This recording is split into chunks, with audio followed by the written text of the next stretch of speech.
Vamos conversar hoje sobre o cronograma de estudos? Você vai precisar ter em mãos o seu quadro de horários que você montou na aula passada.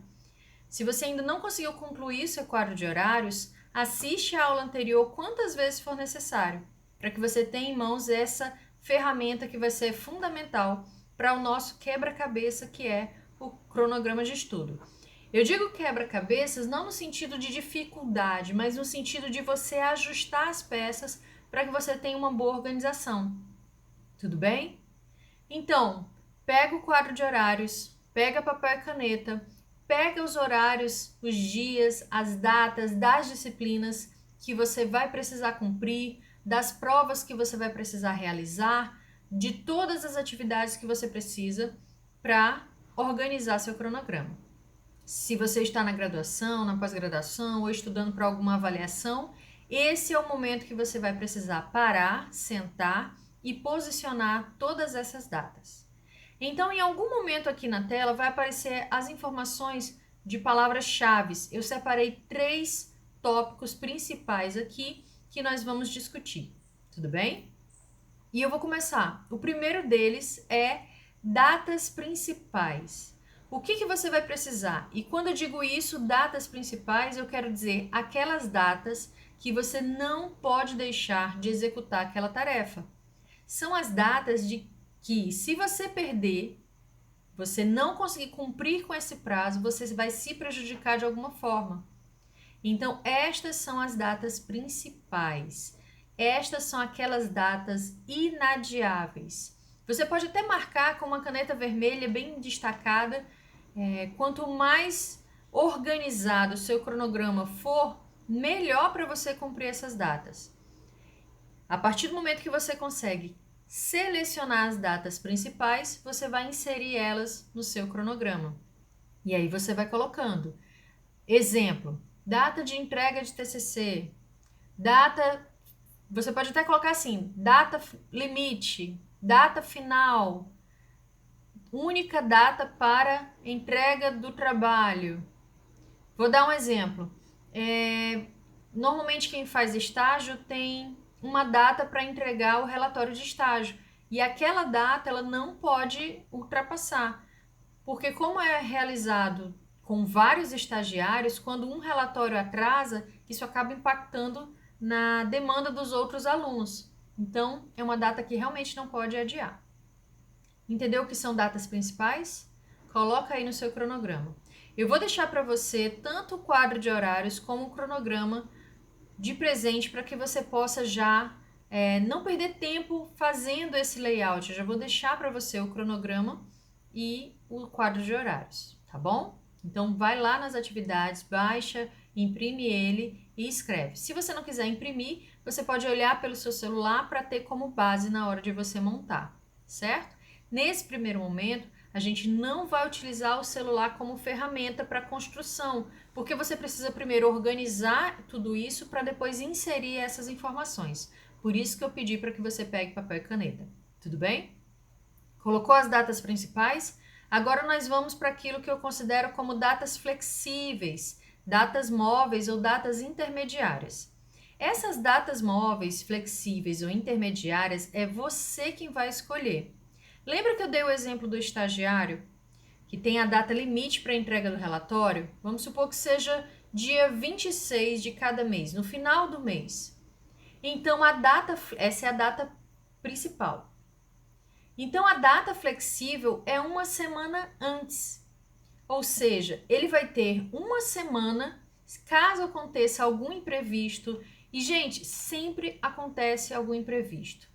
Aquele momento que você mais precisa, naquele momento que você está ali concentrado em realizar algumas atividades, o cachorro come o trabalho, chove, a impressora queima, o computador não liga, o pendrive sumiu, tudo acontece. Então, essa data flexível é justamente para prevenir que aconteça algo e você perca aquela data principal.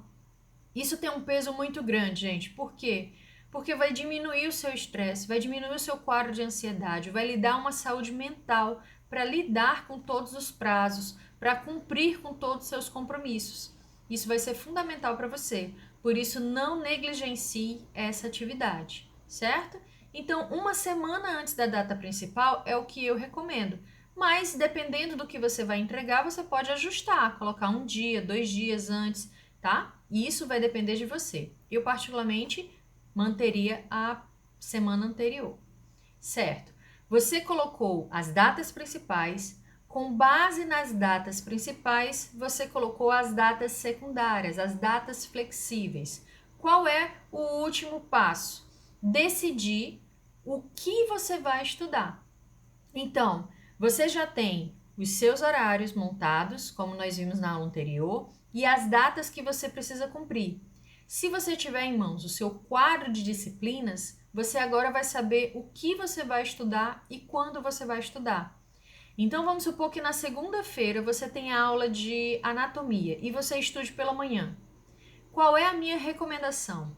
É que se você estuda aquela disciplina naquele dia, você reserve pelo menos 1 hora para estudar ela no dia que você assistiu. Aquele conteúdo vai estar fresquinho, você vai estar lembrando do que o professor falou na sala de aula e aí você vai conectando as informações. Dito isso, depois de você colocar no seu quadro de estudos a disciplina do dia, você vai inserir 1 hora para a disciplina que vai vir no dia seguinte.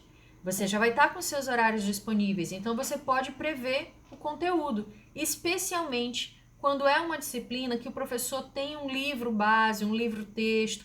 Normalmente, no início do semestre letivo, os professores entregam tanto o programa de curso quanto cronogramas de datas, e tudo isso você vai precisar inserir nesse seu material que a gente está montando agora. Então, possivelmente, o professor deve ter dito assim: olha, próxima aula a gente vai continuar daqui, olha lá no livro. Quem é meu aluno sabe que eu falo sempre isso, né? Olha lá no livro, eu vou continuar daqui, desse capítulo. Então, o aluno tem uma sequência que ele vai cumprir, tem uma ordem que ele vai seguir, principalmente se ele tem um livro base, um livro texto. Então, você já sabe que naquele dia você vai antecipar o conteúdo da próxima aula. Você não precisa ter a compreensão toda de tudo que vai acontecer na aula seguinte. Mas, se você faz uma leitura prévia, quando chega na aula, facilita para que você tenha uma melhor absorção daquele conteúdo. Então, quais são os 3 pontos? Colocar as datas principais. Segundo ponto, colocar as datas flexíveis, as intermediárias. Isso vai salvar você nos momentos que você precisar realizar alguns ajustes por conta de algum imprevisto, vai lhe dar qualidade de organização dos seus estudos. E o terceiro ponto é justamente esse, a decisão do que você vai estudar no dia, para o dia seguinte e no dia das atividades do dia. Professora, mas a senhora recomendou que fosse 1 hora para cada disciplina, 1 hora para a disciplina do dia e 1 hora para a disciplina seguinte. Você não tem essa 1 hora, é só você distribuir o tempo que você tem disponível para aquele conteúdo. Lembrando que você vai precisar, em algum momento dentro do seu cronograma, remover mais tempo de uma atividade para que você possa aumentar mais tempo de estudo. Você vai precisar. Porque se você só tem meia hora todo dia meia hora, eu acredito que o volume de estudo com certeza ultrapassa meia hora. Então, se dentro da semana você não tem esse tempo todo, você vai precisar em algum momento no final de semana passar um pouco mais de tempo estudando. E é essa logística, é esse arranjo que você precisa fazer. E precisa assumir esse compromisso de que você vai fazer isso. Portanto, eu reforço. Não é difícil montar o seu cronograma de estudos. Não é difícil ajustar os seus horários. O que impede as pessoas de conseguirem chegar até o final do semestre organizadamente é cumprir o seu cronograma de estudos.